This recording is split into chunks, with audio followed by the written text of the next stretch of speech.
is Tzvi Lebetkin, the rabbi from another planet. Please like, share, and subscribe, and ring that little bell. Ring the little bell so you're notified when new videos drop. So this is a review of Season 13, Part 4, Encounter at Kroidon, which is kind of a fun name. I do like the names they come up with. Dr. Alex comes up with this. What is Season 13? Season 13 is a Peter Capaldi-esque Doctor Who season, right? Season. So this is a sequel to Season 12. What Alex did, I think he did it rather well, was wrote around the Jodie Whittaker Doctor Who to bring us back to Capaldi Doctor Who very, very, very smartly, and for me, it really, really, really worked. So he did a whole season. It's available on YouTube. Go check the video notes. Book on tape is great, or you can buy the book.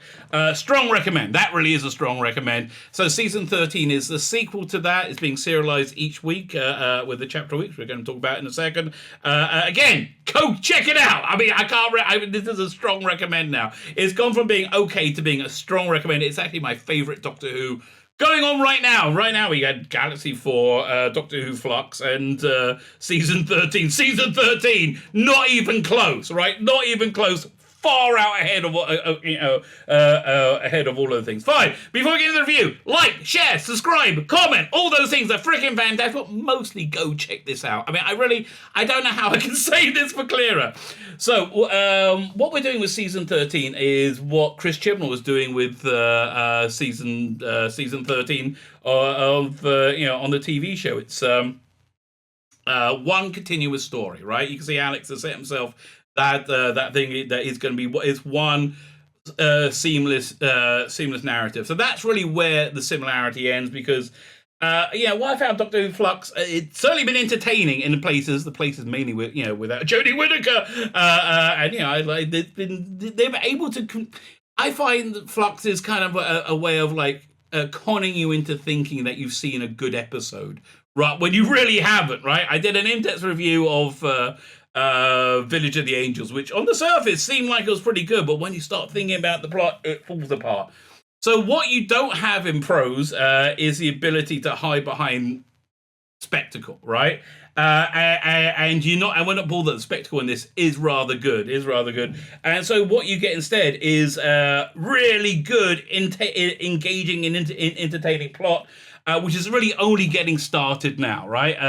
But you do get spectacle, but it makes sense and it's good. So my criticism, and it's not really a criticism. We're on episode 4, and I find if I was to translate what I'm listening to or what I'm reading into a TV experience, because it's very much trying to reflect a contemporary television experience of Doctor Who, although markedly different from Russell T Davies and Stephen Moffat, which is another reason I like it. I like having different voices working in this in the sandpit.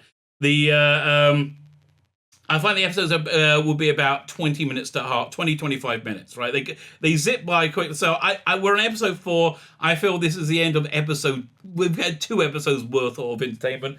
They're about an hour long each, though. So the episode. So I think that's the sweet spot. To make an hour episode, I think you've probably got to do a 2-hour record. You have to do a 2-hour audio.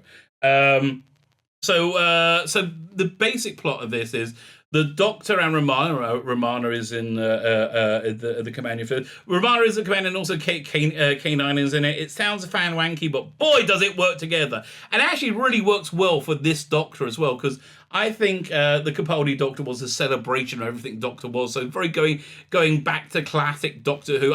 Sometimes I'm thinking, I feel like I watch an episode of Doctor Who. What should I watch? And I often go to Capaldi because I get the same kind of feeling as I get from Pertwee or from Tom Baker. Right? It's very primal Doctor Who, very, very visceral. So Romana as a companion really works. But what really works is Alex is able to recreate the voices very, very, very, very well, right? I really feel that I really see Capaldi saying these lines. I really see whoever's playing Romana say these lines. So what is this seamless plot you have for this story? It seems to be everything Robert Holmes would love, right?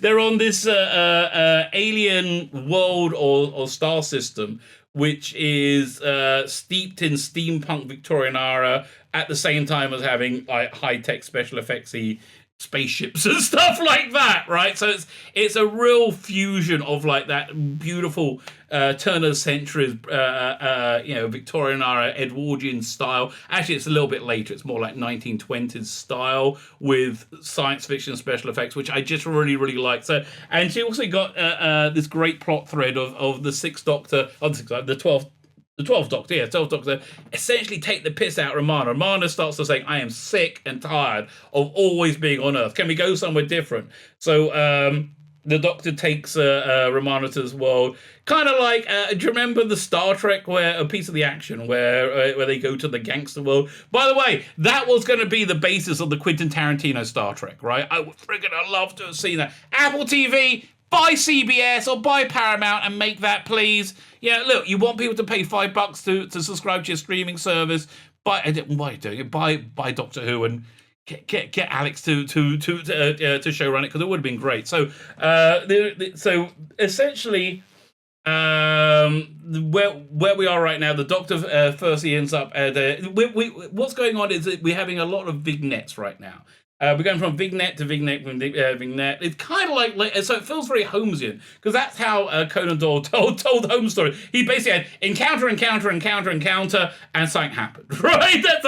That's basically where we are right now. So the Dr. Romana are in this steampunky sci-fi world, which I love. Okay, I can't tell you how much I'm enjoying that world. And initially they go to they end up at a dinner party in a museum where a explorer is uncovers something strange and rum. Let's say that again, because I'm trying not to spoil it for you. And they get embroiled into a plot with mummies and zombies. But it really works. So where we are right now is they found out the name of the bad guy at the end of episode 3, Dr. Nagati, right? The evil Dr. Nagati, and they've gone to investigate, and they've been waylaid by a bunch of like I think gas-filled zombies. I can't remember the gas-filled. That was just in my mental image at the time. I really can't. But again, imagine Robert Holmes writing for Peter Capaldi Doctor Who today, right? Robert Holmes, that's the feeling you get. So you got all this Egyptology going on. So it opens up with a fantastic action sequence, which I really enjoy. Again, full of character. The characterizations are just absolutely perfect. And then we get more into a travelogue, which again, very Holmesian, right? You made those big home stories. Like first they meet somebody in 221B, then they're on a train, then they're on another train, then they're So that's what. So now they're on a train, but again, I love the world building and the description of the world. At the same time, so now they're traveling to. Go to Cairo, which is a different Cairo to the couple. It's going to be exactly the same. Go to Cairo to continue continue the plot. Which I'm like, yes, oh yes, I can just see the pith helmets going on in the background. And he's got a little group of people, which is kind of like an Agatha Christie bunch of murder suspects, bunch of murder suspects, and kind of like the Van Helsing's gang in Dracula. So it's got that vibe. One of them has an encounter with a femme fatale, and you get a little bit more information about what's going on. This ties more into season 12. There was this. Very scientific villain in season 12 called the bulk entities, and I think that's tied into it. It was also tied into black magic, but as I said, it rattles along nicely enough. I recommend either again checking out the audiobook right there, or if you rather read it, buy the book. To my mind, this is, like I said, the best Doctor Who being put out right now. Better than anything Big Finish is putting out by a long way, right? Absolutely, this month, absolutely by a long way. It's free. So really strong recommend. Go check it out. I'm looking forward to the next episode, which is dropping tomorrow, I believe, episode 5. Is that Encounter at Kroidon? I can't remember. No, I think this was Encounter. I can't remember. It's It's in the video notes. Okay, my name's Tzvi Lebetkin, the rabbi from another planet. Please like, share, and subscribe, and ring that little bell. Ring the little bell so you're notified when new videos drop.